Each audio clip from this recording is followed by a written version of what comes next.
Hola Bolivia, muy buenas noches. Comenzamos hora 23 y bueno, no con tan buenas noticias porque hablamos de los casos de coronavirus.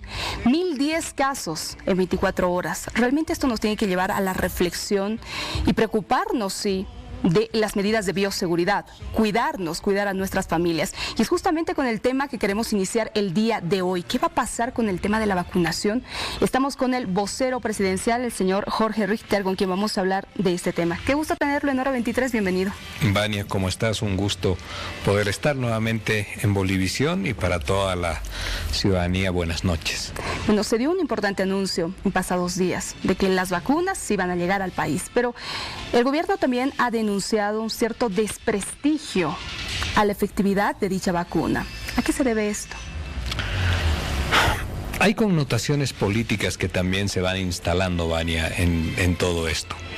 El gobierno ha presentado dos elementos centrales en lo que significa la lucha contra el COVID. Uno de ellos que tiene una rememoración con los meses pasados y que habían significado en el país, sin duda, una cuestión de muchísimo debate, de interpelaciones, de cuestionamientos, que era la llegada de las pruebas diagnósticas, los test masivos, que se recomienda desde la Organización Mundial de la Salud que los países realicen test masivos, que tengan procesos de inmunización ahora, que es la vacuna.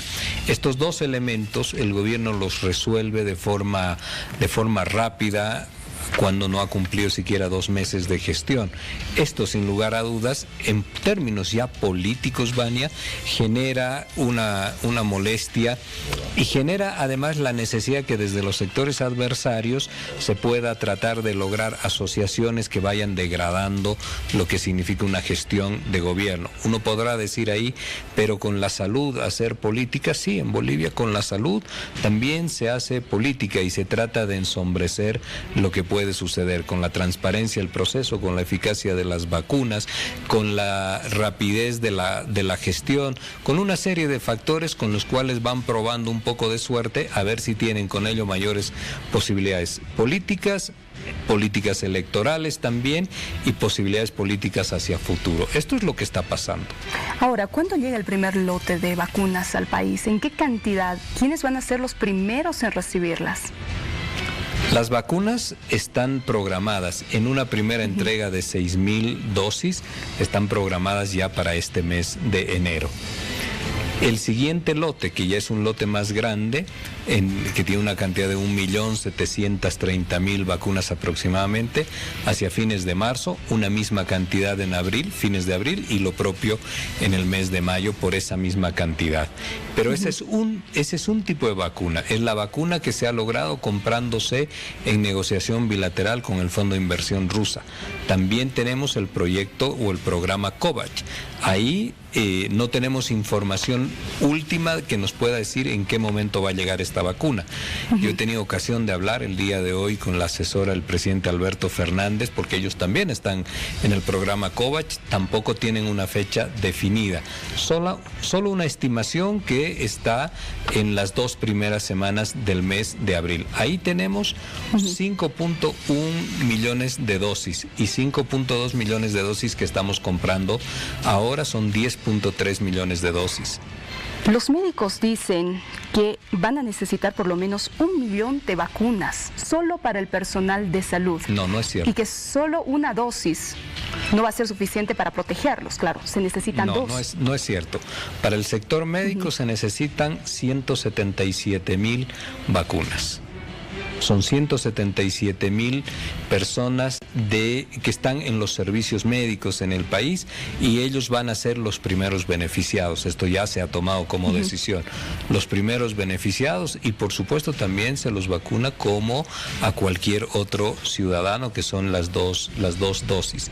La prioridad del gobierno en cuanto a vacunas son el sector médico, los sectores con enfermedades de base muy críticas, los sectores con enfermedades de base también mayores de 60 años y después la población sana. El 10 de enero ¿Comenzaría ya el plan de testeo en el país? El presidente ha anunciado ya la llegada al país el 10 de enero de lo que son las pruebas diagnósticas.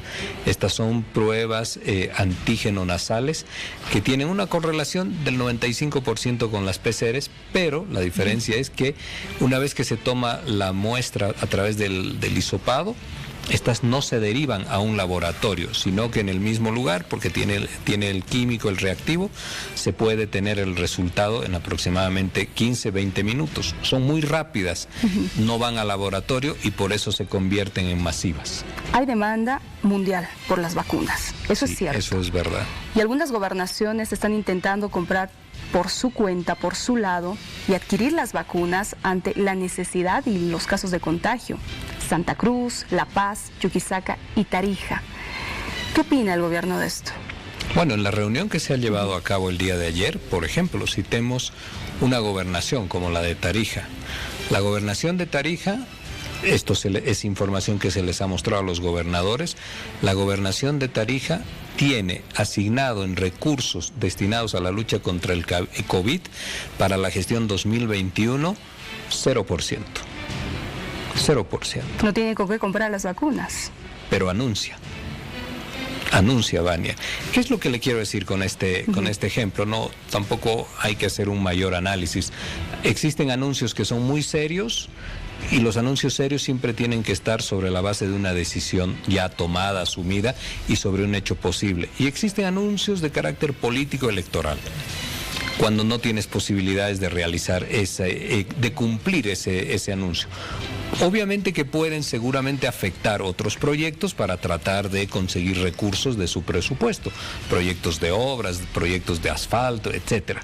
Eso sí pueden realizar, pero el hecho y la pregunta cierta es la siguiente. El presidente les ha dicho, nosotros ponemos las vacunas como Estado Nacional y las pruebas diagnósticas, ustedes la logística, la base territorial y las responsabilidades en su distribución, etcétera, en una lógica de trabajo complementado. ¿Cuál es el sentido de querer comprar vacunas cuando no tienes presupuesto? Cuando además si tuvieras presupuesto lo tendrías que derivar a gastos en ítems y en personal de salud, que es lo que están reclamando. Esto no tiene mucho sentido. Además, los anuncios de las gobernaciones se han hecho.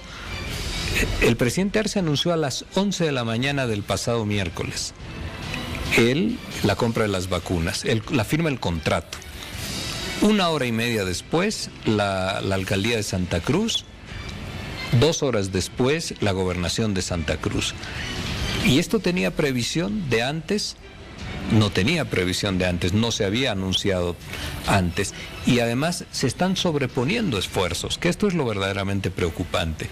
Esa intención es sobreponer esfuerzos. Lo fundamental es trabajar coordinadamente con una sinergia de esfuerzos y de estrategias donde unos aportan, el Estado Nacional en este caso vacunas, los otros las distribuyen, los otros llevan adelante la campaña de vacunación. Eso es lo importante. Se está cuestionando también el costo de las vacunas, si bien van a ser gratuitas para la población, pero ¿se puede conocer o no? Anunciamos el día el presidente también lo dijo en su discurso, el contrato, como todos los países, no somos nosotros solos, Vania, como todos los países, hay un contrato de confidencialidad. Estos contratos de confidencialidad tienen un alcance respecto a la política comercial, porque compiten entre los laboratorios en una lógica de libre mercado. Hoy están compitiendo, tratando de acomodar sus productos. También alcanza el precio y en ese sentido nosotros no podemos señalar el monto, pero lo que sí le puedo decir es que Bolivia ha pagado un precio internacional por la vacuna, ni beneficiado por ser Bolivia ni castigado por ser Bolivia, un precio internacional como cualquier país. Pero se conoce que la vacuna rusa es más económica que la Pfizer, por ejemplo. No tengo el precio de la vacuna Pfizer, pero nosotros no tenemos posibilidades de comprar la vacuna Pfizer por 2 elementos. El primero, porque nos dijeron que las entregas podían ser únicamente programadas a partir de octubre. Y segundo, porque la cadena de frío de menos 70 grados que exige la vacuna Pfizer no está disponible en Bolivia. Eso en la cadena de frío cuando llega la vacuna. Cuando hay que transportarla desde las gobernaciones a los más de 300 municipios del país, se requieren equipos y transporte especial que el país no lo tiene. Dentro de lo que nosotros sí podemos señalar, Vania, dentro de la comisión de inmunología de Bolivia, que hay una comisión, un comité de inmunología en Bolivia, que son profesionales y que es una institución, primero, que no la creó el gobierno, sino que tiene larga data y que son profesionales ajenos al gobierno.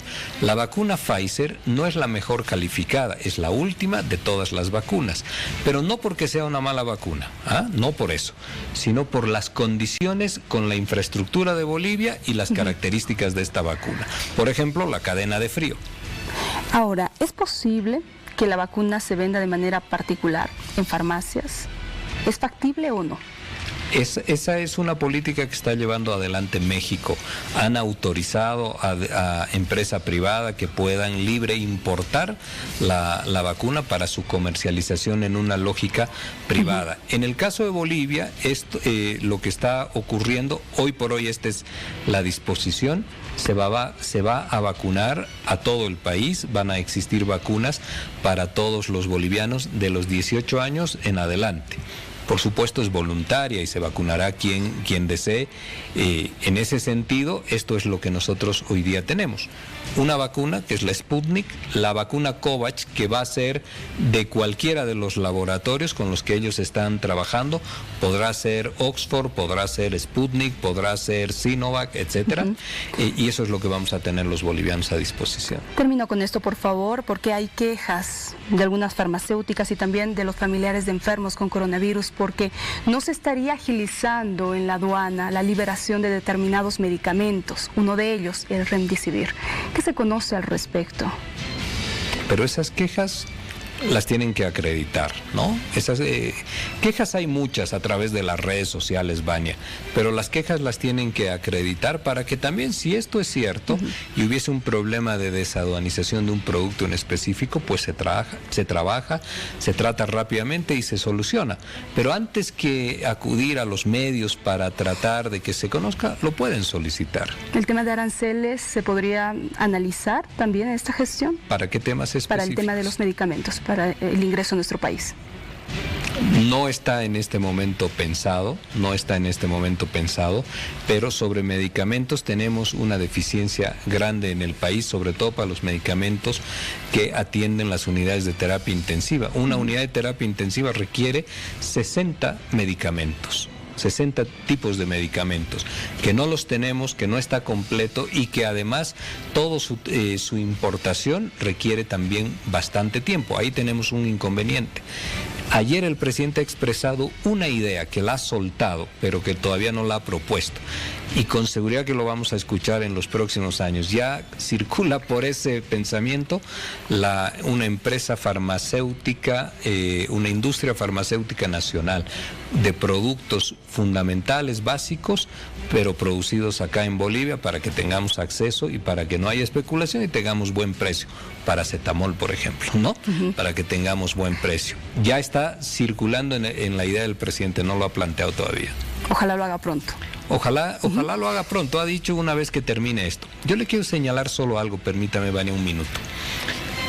El problema estructural de los contagios y de los desbordes del COVID está en que nosotros podemos, con lo que usted ha empezado, hay algo más de 1,000 casos, 1,010, 1,012 casos nuevos. Bien, si a usted la diagnostican con COVID y es positivo, ¿cuál es la etapa siguiente? ¿Cuál es la etapa siguiente? ¿Usted sabe? La etapa el aislamiento.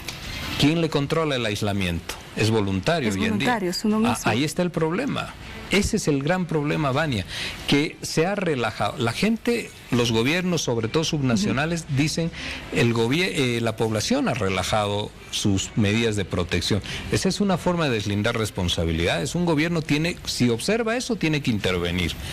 Pero lo que sucede es que a usted le dicen que está positivo de COVID y no hay nadie quien intervenga dándole medicación. quien controle su aislamiento, su evolución de salud y quien durante esos 14 días pueda monitorear cómo está su estado de salud. Si ese tema no lo realizamos, entonces no tiene sentido ni siquiera vacunar. Y hoy en día diagnosticamos masivamente para ubicar a los positivos, pero no para dar una cifra, sino para poderlos monitorizar durante estos 14 días, darle medicación temprana antes de que la enfermedad avance y tenga que llegar a una UTI. De 10 personas que ingresan a una UTI, Vania, 9 han fallecido. Qué lamentable. Realmente entonces, estos datos son preocupantes. El problema estructural está en el seguimiento a las personas con COVID. Hoy día están caminando por las calles. Y en estos planes, ¿no? También de las gobernaciones y de las alcaldías que deberían estar activados actualmente. Porque esa es responsabilidad, esto que le acabo de decir es responsabilidad del nivel subnacional, fundamentalmente gobernaciones. Bueno, esperemos de que de alguna forma con esta entrevista y con todo lo que está pasando en nuestro país, reflexionemos a determinadas autoridades a nivel general y a la población también, a que se cuide del coronavirus. Estamos en un rebrote y eso es algo cierto. Le agradezco mucho. No, Vania, las gracias a usted. Es importante que la conciencia de los ciudadanos, de todos los bolivianos, bolivianas, no solo esté en el barbijo, en el distanciamiento social y el lavado de manos, sino también en el hecho de saber que hay personas, o son unos mismos, o conocen a personas que tienen COVID y que están circulando porque nadie los controla. Si eso está ocurriendo, por supuesto que estamos ayudando a que se expanda exponencialmente el COVID. Y eso sí es preocupante. Bueno, don Jorge, gracias por haber venido a Hora 23. Que le vaya muy bien. Y es momento de presentarle las 5 noticias más destacadas del día. Nosotros hemos planteado, primero teníamos el problema del PCR, que es el análisis sobre el COVID-19, tiene un costo de 800 bolivianos, pero un paciente fuera de COVID tiene que gastar en su atención médica 300 bolivianos, pero solamente el análisis le cobraban 800 bolivianos. Prácticamente por la falta de limpieza, pues los canales los tapan los comerciantes y entonces se tapa eso y no deja que por ahí corra el agua por la basura.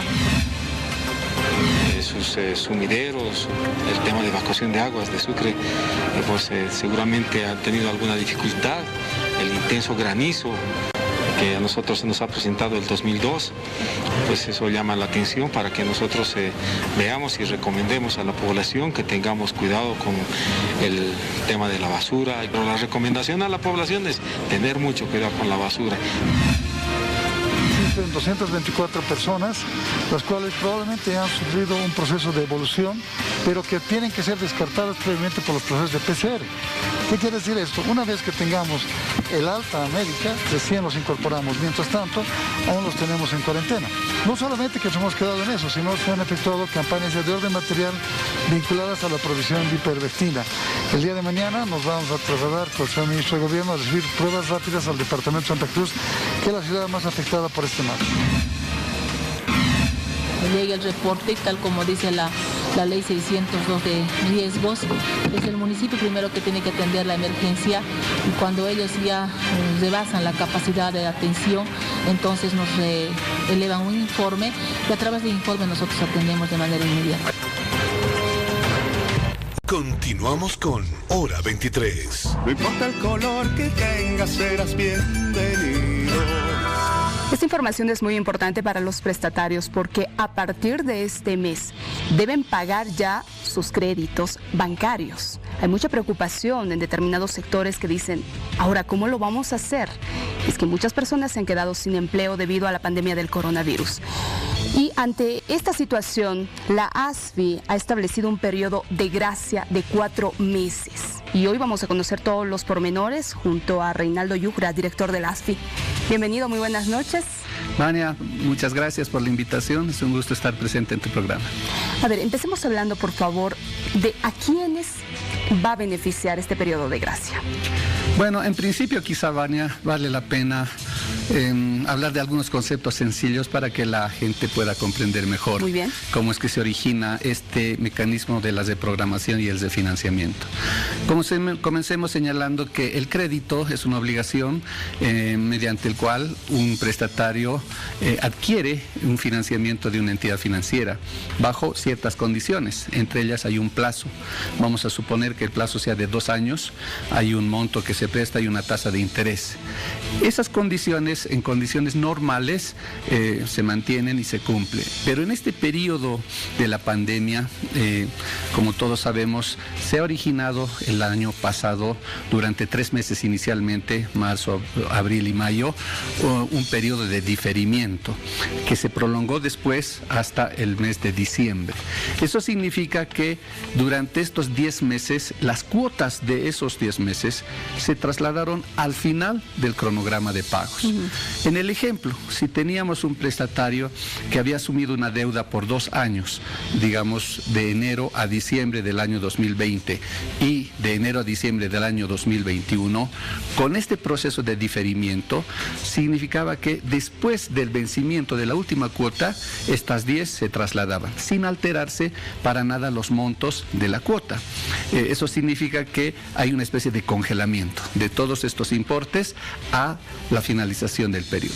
Efectivamente, este periodo de diferimiento concluía en este mes de diciembre y a partir de enero tenían que volver a cancelar sus cuotas los prestatarios. En la totalidad. En la totalidad. Sin embargo, ¿qué es lo que sucede?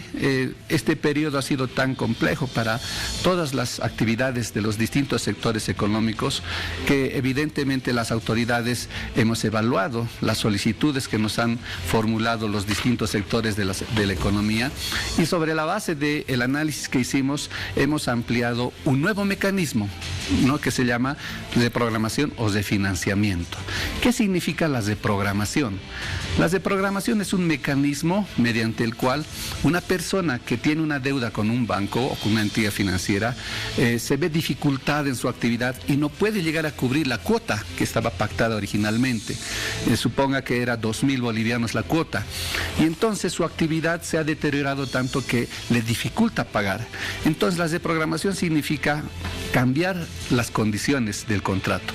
Generalmente es el plazo el que más se utiliza. En este caso, si era una operación de 2 años, se podía prolongar hasta 5 años. Con lo cual, la cuota, que es la suma del capital y el interés, iba a ser menor, ¿no es cierto? Entonces, eso le permitía un alivio al prestatario para que pudiera pagar con menor monto. Permítame en este punto, por favor. ¿Los prestatarios se podían acoger a esta disposición o es que depende de cada entidad financiera? En realidad ha sido una instrucción para que se haga automáticamente. O sea, originalmente el programa salió como una instructiva de forma que todos los beneficiarios sean los prestatarios en general, sin necesidad de que haya de por medio una solicitud expresa, ¿no?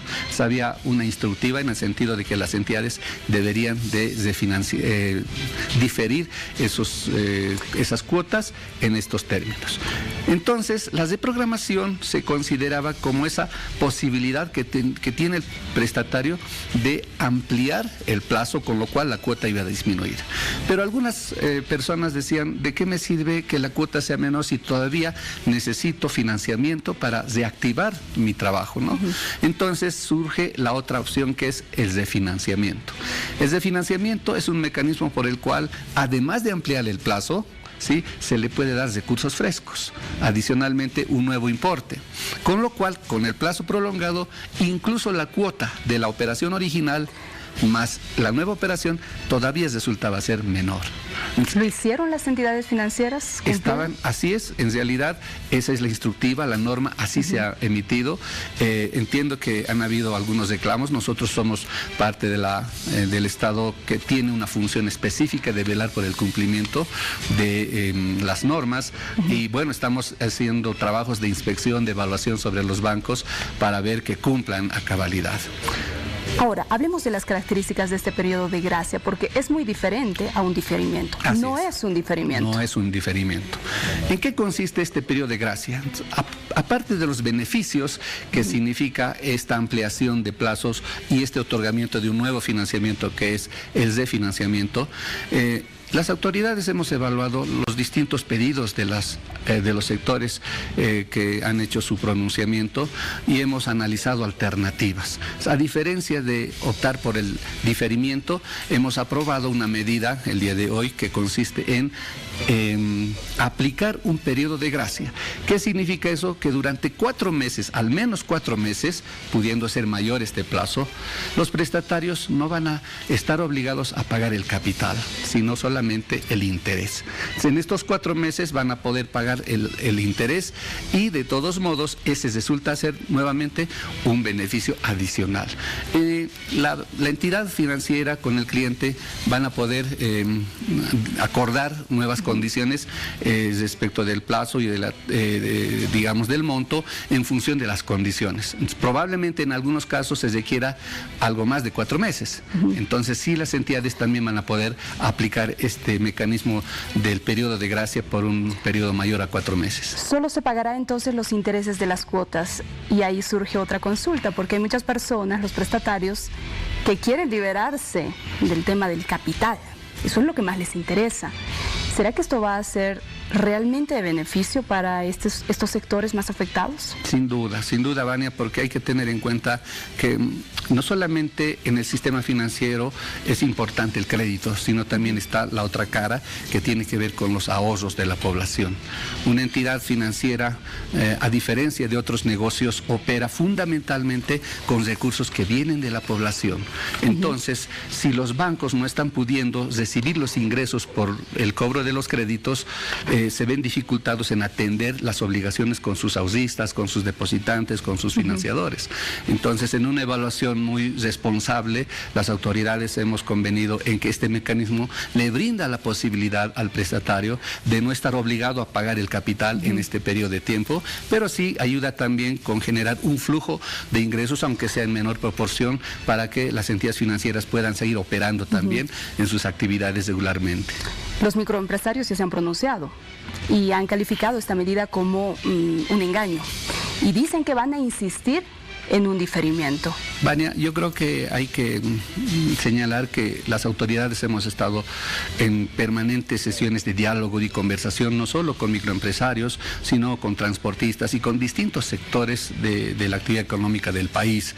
Y evidentemente, a veces en estos organismos gremiales, de pronto no hay unidad y hay ciertas fracciones que quizá no han participado en el diálogo y pueden tener algunas opiniones contrarias, pero definitivamente es una medida que ha sido consensuada, ha sido trabajada con organizaciones sociales y con organismos gremiales que han hecho sus requerimientos. Entonces, de todos modos, nosotros siempre vamos a estar dispuestos a brindarles la explicación para que comprendan los beneficios. Muy bien, señor Yujra, le agradezco mucho por su tiempo y por estar en Hora 23. El agradecido soy, Vania, y para cualquier otro momento estamos con el mayor gusto. Lo vamos a invitar. Gracias. Continuamos con más en Hora 23. Ya retorna Hora 23. No importa el color que tengas, serás bienvenido. Con Hora 23. No importa el color que tengas, serás bienvenido. El departamento de La Paz es el segundo a nivel nacional más afectado por el coronavirus, por este rebrote. Cada día hay más personas contagiadas. ¿Qué se está haciendo? ¿Cuál es el plan de emergencia para contrarrestar esta enfermedad? Estamos ya en contacto con el gobernador del departamento de La Paz, el señor Félix Pazzi. ¿Cómo está? Muy buenas noches, bienvenido. Buenas noches, Vania, y también a través de Hora 23 saludar a toda la población boliviana y particularmente a los habitantes del departamento de La Paz. Ciertamente, como todos conocen, hay mayor cantidad de contagios. Ayer registramos 110 casos, anteayer 111 y hoy día vamos a escuchar el reporte oficial, pero ya es una situación preocupante, aunque no es tan alarmante como el caso de Santa Cruz, pero aquí hay una presencia.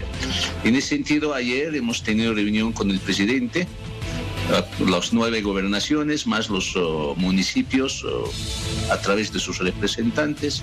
En ahí hemos quedado 2 temas centrales. Uno, nuevamente, así muy claro el presidente, toda la contención, la atención de esta pandemia COVID va a ser atendido por las entidades subnacionales. El gobierno solamente va a apoyar fundamentalmente con las vacunas que vendrían el mes de marzo y las pruebas, tanto lo que es antigénicas, ¿no? Y las pruebas PCR. Y en ese sentido, nosotros estamos obligados a conseguir recursos para contratación de más personal, también compra de equipos de bioseguridad, insumos, terapias intensivas, las salas de recuperación o también salas de que se llama aislamiento, etcétera. Pero como va a haber mayor cantidad de pruebas que se va a aplicar prácticamente aquí en el departamento de La Paz, mañana estamos inaugurando en el Hotel Alto Hebrajes, toda la piscina olímpica, la masiva aplicación de pruebas. Va a ser rápido la aplicación de pruebas nasales, va a ser con toda la población, puede venir con su movilidad, se hace la prueba y a la salida con la movilidad misma se va a entregar a los resultados. ¿Son las pruebas de hisopado, gobernador? Mañana a partir de las 8:30 estamos inaugurando y va a funcionar todos los días, ¿no? La gente puede ir fundamentalmente con sus movilidades o si no también a pie, pero se va a aplicar en el mismo momento. Dentro de unos minutos va a ser entregar los resultados. En función de los resultados también, si en caso que se detecta en el mismo complejo de Alto Hebrajes, ¿no? Se va a decidir si en caso que se detecta los casos con COVID, se va a determinar, se aíslan en sus casas, si tienen condiciones, o de lo contrario también a los centros de aislamiento, que también tenemos el hotel deportivo, el mismo Alto Hebrajes en primera instancia, y también estamos habilitando de aquí de unos días el Coliseo Julio Borelli, y para los casos que necesitaran y no estarían en condiciones de aislarse en los domicilios. Gobernador, entonces, ¿solo va a ser un día? ¿Solo va a ser un día o va a ampliarse? No, y esto va a ser todos los días hasta que por lo menos contengamos, ojalá disminuyamos los casos con esta medida, ¿no? Esto es el día martes, pero también paralelamente va a funcionar en el Coliseo Julio Borelli la misma táctica, es decir, que van a ir con movilidad y van a dar, digamos, a la salida se le va a entregar igual las pruebas. Y eso vamos a inaugurar en el Coliseo Julio Borelli el día jueves. Mañana inauguramos esta medida en Alto Hebrajes y el jueves en el Coliseo Julio Borelli. El objetivo es detectar más casos. Sí. Evidentemente, como se va a aplicar en masa y mayor cantidad de las pruebas, se supone que también va a haber mayor cantidad de casos detectados, a diferencia de ahora. Porque ahora, si bien hay 110, 111, tampoco hay que ser honesto, estamos aplicando no masivamente las pruebas, porque esta medida que estamos optando, ¿no? Las pruebas antigénicas nasales va a ser prácticamente masiva. Entonces, gobernador, va a haber mayor cantidad de casos. Entonces, la gente, yo espero que no se alarme, porque va a ser muy masivo la aplicación, ¿no? Por lo que suben los casos, no tiene que alarmarse. Lo único que recomendaría en esos casos es prepararse con lo que habíamos dicho, ¿no? En primer lugar, la medida de primera contención es aplicando la propia aplicación de medicina tradicional que ya tienen experiencia en la primera etapa, que son eucalipto, jengibre, ¿no? Otros medicamentos tradicionales, combinados, incluso ahora sí está autorizado el dióxido de cloro, también la aplicación con medida de contención, pero también combinado con los fármacos, que ha salido un botiquín, un protocolo, ¿no? Como es, por ejemplo, ¿no? Ibuprofeno, paracetamol. Pero le diré que en las farmacias ya no se encuentran estos medicamentos. Después, si hay complicación, acemetricina o incluso dexametasona. Eso es, digamos, el botiquín que cada familia debe contar para contenerlo y así por lo menos contenerlo en los hogares y así no llegar a los hospitales. Eso es lo que quisiéramos para que no estén saturados los hospitales. Pero la primera medida que estamos aplicando son las pruebas masivas desde mañana a través del CEDES. Permítame, gobernador, le decía, está difícil eso de encontrar los medicamentos en las farmacias. Ya hay especulación en muchos casos, hay quejas también porque no estarían llegando los medicamentos. Por otro lado, usted hacía referencia al tema de las terapias intensivas. ¿Cuántas camas para pacientes con COVID están habilitadas en el departamento de La Paz? En primer lugar, respecto a la especulación de precios de fármacos en las farmacias, hay que ser bien claro y tajante. Ayer, en la reunión con el presidente, se ha aclarado que hay un decreto que no pueden subir los medicamentos, tiene que ser los precios. Y además están obligados las farmacias de poner al público los precios. De eso no puede variar.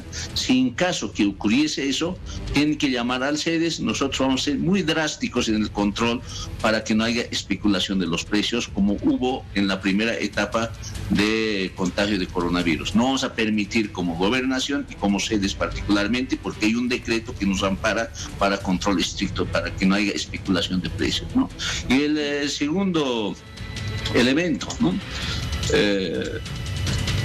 por esta vez, a diferencia de la primera etapa, no va a haber hospitales centinela. ¿Ustedes se acuerdan? Sí.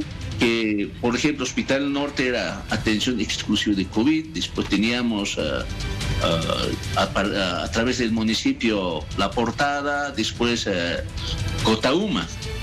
Ahora, los 8 hospitales de tercer nivel están obligados en atender los casos de coronavirus, Y en ese sentido tenemos 50 camas de terapia intensiva. En este momento, si bien ya hay incremento, digamos, de presencia y de uso de terapia intensiva, pero estamos tranquilamente, podemos todavía atenderlas, Nosotros en esta etapa de pausa hemos incrementado al Hospital de Clínicas 10 terapias intensivas nuevas, totalmente nuevas, y otras camas, Y eso por lo menos va a poder contenerla. Pero el objetivo fundamental, y esperamos controlar que no se llegue al hospital, mucho menos a nivel de terapia intensiva. El objetivo de estas pruebas precisamente es contener en los hogares o a lo mucho en los centros de recuperación que ahora llamamos a los centros de aislamiento. Entonces, eso es el objetivo. Esperamos la población que puede cooperarnos, y la forma de cooperación son con 2 medidas. Uno, esa trilogía que hemos descuidado, ahora hay que reforzarlo. Es decir, la distancia, uso de barbijo y lavado de manos. Eso tiene que ser cooperado por parte de la población. Mientras no haya eso, va a haber mayor contagios. Además, hay que informar a la población. Este segundo rebrote, tiene menor tiempo de duración. En la primera etapa era 14 días. Hoy día, en 3 a 5 días, hay contagio más rápido. Es decir, hay mayor velocidad. Así es. Eso es de acuerdo al informe epidemiológico. La segunda colaboración que les pediría a la población, una vez que detecten algún resfrío, conténganlo ahí, trátenlo con medicina tradicional, como medida de prevención de dióxido de cloro, y también aplicación de la primera medida, como es, digamos, ibuprofeno, paracetamol, risfriol, apliquen ahí antes que avance el resfrío común que puede convertirse tranquilamente en COVID. Entonces, esas 2 colaboraciones, es decir, la prevención, uso de barbijos, la distancia, lavado de manos, la primera medida que debemos reforzar, y la segunda, de encontrar a un miembro de la familia, tratar de curarlo rápidamente los resfríos. Esas 2 medidas va a permitir prácticamente contener a todo este contagio y que no permite llegar a terapia intensiva. Muy bien, gobernador, le agradezco por su tiempo, por además brindarnos esta información que es muy importante para todos los paceños, y es que va a comenzar esta detección, las pruebas masivas en La Paz, en el departamento de La Paz. Aclaramos aquello. Gracias por su tiempo, que le vaya muy bien. Gracias, Vania, y saludar nuevamente a todos los televidentes de Hora 23. El gusto es nuestro. Vamos a una pausa en Hora 23, sí, al retornar hay más. Y ya retorna Hora 23. El color que tengas serás bienvenido. 11 son los candidatos a la alcaldía cruceña. Entre ellos está Adriana Salvatierra, expresidenta de la Cámara de Senadores. Y estamos en contacto para que nos cuente cuál es su plan, lo que pretende ella plantear a los cruceños para ganar estas elecciones. Además, ¿cómo ha sido este proceso de selección dentro del movimiento al socialismo? Adriana, el país te escucha. Bienvenida a Hora 23. ¿Cómo está? Muy buenas noches. Un placer encontrarme nuevamente en Bolivisión, encantada de estar en su programa y muy buenas noches a quienes nos acompañan también. Bien, empecemos hablando de este proceso, como le decía, este proceso de selección dentro del movimiento al socialismo. Me imagino que no ha sido una tarea muy sencilla y que habían otros precandidatos que no han quedado del todo conformes, pero usted es la candidata oficial. Sí, estamos contentos de asumir este desafío dentro de nuestra estructura política. Es no solamente un desafío importante en la proyección al triunfo en la alcaldía de Santa Cruz, sino también en la construcción del proyecto político de Santa Cruz y del movimiento al socialismo reflejado en este departamento y en este municipio. No. Tenemos además... ¿Perdón? Adelante, por favor.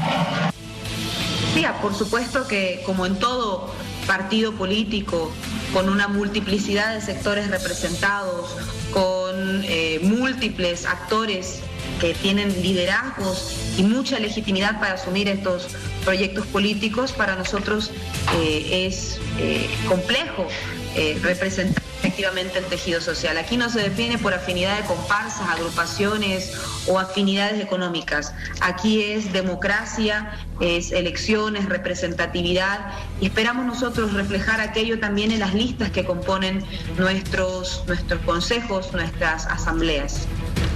Una particularidad en estas elecciones subnacionales, en las postulaciones me refiero, es que no hay muchas candidatas mujeres. Bueno, hemos cumplido un principio que ha impulsado nuestro proceso de cambio y esta revolución democrática y cultural, que es garantizar la paridad y la alternancia en los órganos legislativos. Por supuesto que los ejecutivos cuesta bastante, y cuesta porque aún estamos en un proceso de apertura de oportunidades para las mujeres, aún estamos en proceso de construcción de una sociedad que realmente entienda que la paridad es un elemento sin el cual no se puede pensar la sociedad y sin el cual no se puede pensar la representación efectiva de la sociedad. Entonces, por supuesto que es complejo. Nosotros estamos transitando en aquello como sociedad y por supuesto también como estructura política, con grandes avances. Sin lugar a dudas, Bolivia continúa siendo en Sudamérica el país que más representación tiene en el ámbito parlamentario de mujeres, y por supuesto también esto se ha materializado en los consejos. Tenemos tareas y desafíos enormes como mujeres al frente del país y al frente disputando también los liderazgos de la representación política. A propósito de estos retos que usted mencionaba, ¿cuáles son los retos más importantes que son indispensables para Santa Cruz, que son urgentes y que usted seguramente, si es elegida, los pretende cumplir? Por supuesto que ahora el tema económico es preponderante y nosotros, como Movimiento al Socialismo, al frente de la gestión pública, hemos sabido no solamente administrar los recursos. En un municipio que aumentó 4.5 veces los recursos desde el 2005 hasta el 2019, principios del 2020, ya transversalizado con la crisis sanitaria y la mala gestión económica, una cosa es administrar los recursos y otra cosa es generar recursos. Nosotros tenemos el enorme desafío precisamente de convertirnos en un municipio productivo que genere recursos, no a partir de tocarle el bolsillo de las familias bolivianas, sino impulsar un municipio productivo y un municipio que fundamentalmente genere fuentes de empleo. En el departamento, en el país, todas las necesidades radican en torno a la necesidad de la reactivación económica y la generación de fuentes de empleo. ¿Cómo lo hemos planteado? A partir de 3 vías fundamentales. La primera de ellas, por supuesto, es el impulso de la inversión pública en las obras de infraestructura que inyectan recursos económicos y dinamizan la economía, generan fuentes de empleo y mueven un conjunto de sectores alrededor de la construcción. Y para eso necesitamos continuar ese proceso de construcción de obras de infraestructura importantes que no solamente funcionen para el transporte, para los servicios de salud y para la educación, sino que se conviertan en el motor dinamizador de la economía y la generación de fuentes de empleo. El segundo elemento es cómo nosotros desconcentramos los recursos y fortalecemos los emprendimientos locales. Actualmente en el municipio, por ejemplo, el desayuno escolar está básicamente dividido entre quienes proveen el desayuno y quienes transportan el desayuno. Pero se ha comprobado que la mejor calidad nutritiva radica no en la alimentación fría, sino en la alimentación caliente, la alimentación preparada. ¿Qué queremos hacer? Desconcentrar los recursos de la alcaldía, fortalecer los emprendimientos de mujeres jefas de hogar en los diferentes barrios y que garanticemos progresivamente ya desayuno, pero además almuerzo escolar gestionado por jefas de hogar en los diferentes distritos. Y el tercer elemento que guarda relación con este proceso de planificación a nivel nacional. Tenemos que transitar no solamente a la industrialización de la basura, sino también fortalecer los emprendimientos que se van generando en torno a la recolección y al reciclaje de la basura y, por supuesto, contribuir a la proyección de la sustitución de importaciones, generando cadenas de recolección y de reciclaje, por ejemplo, de aceites ya utilizados, de grasa animal, para en las plantas procesadoras que en este momento existen, modificarlas y generar ahí diésel ecológico, combustibles ecológicos, para sustituir así progresivamente ese hueco que se genera en la economía a partir de los $1.000 millones que se busca en la importación. Por supuesto, también tenemos en adelante enormes desafíos. La crisis sanitaria ha planteado agendas particulares, la necesidad de solucionar el tema del transporte, y para aquello también tenemos ofertas importantes, y por supuesto también el derecho propietario de los hogares en Santa Cruz. Vamos al tema político, por favor, Adriana. El día de ayer se ha conocido de un pacto de unidad entre Creemos y Demócratas, esto para no dispersar el voto. ¿Qué opinión le merece? Bueno, que si ellos se ven en la necesidad de aplicar una estrategia de no dispersión del voto, es precisamente que temen a la victoria del movimiento al socialismo. Pero no a la victoria del movimiento al socialismo como partido político, sino a la victoria del movimiento al socialismo por lo que representa, y es precisamente la fuerza del pueblo y la fuerza del campo. Hemos tenido una gestión en el ámbito departamental al que no le podemos señalar una sola obra estrella. Hemos tenido una gestión municipal que ha administrado los recursos, pero no genera recursos para el gobierno municipal y tampoco contribuye a la cadena de generación de fuentes de empleo. Y el movimiento al socialismo es sinónimo de generación de recursos, de democratización de la riqueza, y el temor es fundamentalmente al proyecto político. Hay temor en las filas de los grupos conservadores que, con logias enquistadas en los gobiernos locales, buscaron atrincherar sus intereses económicos. En el movimiento al socialismo hay proyecto para el pueblo, hay proyecto para la gente, para los barrios, para los trabajadores de Santa Cruz, por supuesto también en el ámbito departamental para las provincias de Santa Cruz. Bien, es bien sabido que en el departamento de Santa Cruz el MAS tiene un apoyo importante, pero ¿ocurre lo mismo en la ciudad o será un reto suyo el conquistar la capital cruceña? Mire, nosotros hemos tenido resultados importantes en el municipio de Santa Cruz. Por ejemplo, el 2014, en las elecciones subnacionales, alcanzamos el 41%. Hay electores que el 2014 optaron por el movimiento al socialismo. El 2009, si no me equivoco, también estuvimos alrededor del 35-38%, si no me equivoco. Entonces, aquí no pasa porque exista un rechazo, sino pasa porque cuál es la oferta del proyecto político para el electorado. ¿Qué es lo que le ofrecemos a Santa Cruz? Y hoy tenemos la oportunidad de ofertarle, por ejemplo, a la juventud, la transición progresiva de esto que hoy conocemos como el parque industrial. Yo vivo atrás del parque industrial, que pase a ser progresivamente un centro industrial, pero que incorpore también un distrito tecnológico. Queremos que los jóvenes desarrollen ahí empresas, que ahí se generen las incubadoras de empresas, que ahí se desarrollen aplicaciones, que ahí se desarrolle software, que ahí se desarrolle y se empiece a innovar en la economía para realizar un tránsito ordenado. Queremos nosotros que en Santa Cruz se avance en la consolidación del hub de Virubiru, que se avance en la consolidación de Puerto Bush, que se avance en la consolidación del Mutún. Para Santa Cruz de la Sierra, el octavo anillo logístico, el tranvía urbano, que solucione definitivamente el problema del transporte y que no se piense en intereses políticos al momento de definir los criterios técnicos de los inicios de obra. Rogli Aguilera o Angélica Sosa, ¿cuál de los dos será más difícil ganarle en estas elecciones? Nuestro desafío no son las personas. Nuestro desafío es precisamente llegar a la conciencia del pueblo. Yo no siento una aversión de carácter personal, ni tampoco veo en ellos otra cosa más que adversarios políticos. Creo que nuestro principal desafío es consolidar un liderazgo y un proyecto político en Santa Cruz. Y ganar la alcaldía implica precisamente ese enorme desafío.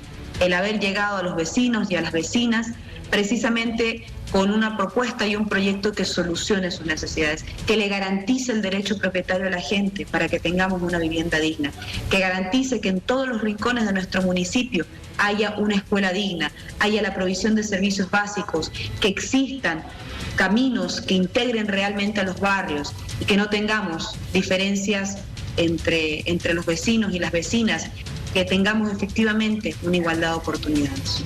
Bien, Adriana, le agradezco mucho por su tiempo. Hemos conocido sus propuestas rumbo a estas elecciones subnacionales, que por cierto hay algunas sugerencias de postergarlas por el tema de la pandemia. Respóndame brevecito, por favor. ¿Usted está de acuerdo o no? Nuestra posición ha sido siempre la misma. Primero, por supuesto que está la vida y la salud.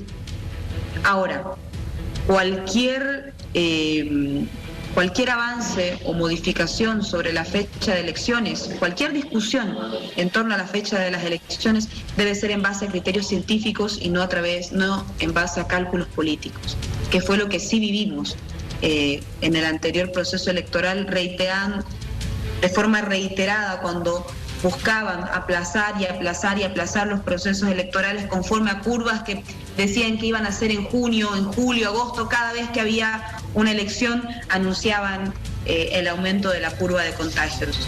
Siempre y cuando se desarrollen en base a criterios científicos, en base al análisis de la curva epidemiológica, por supuesto que nosotros vamos a priorizar la vida y seremos respetuosos de las definiciones que tome el Tribunal Supremo Electoral y los tribunales electorales departamentales.